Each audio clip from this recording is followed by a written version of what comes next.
And then we can do a flower, like a flower like this, and a tube. And then in this tube we are going to carve.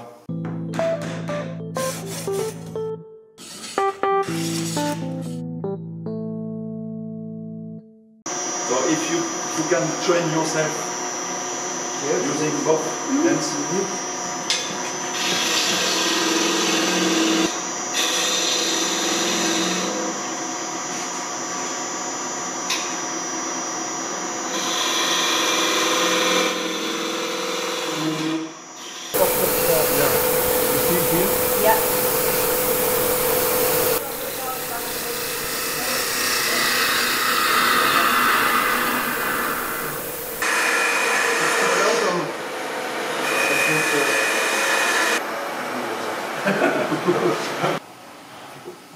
Bend, yeah.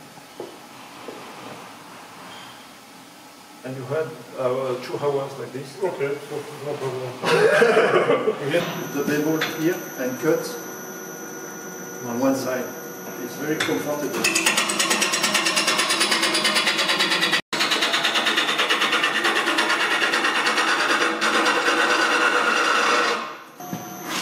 So now, carving.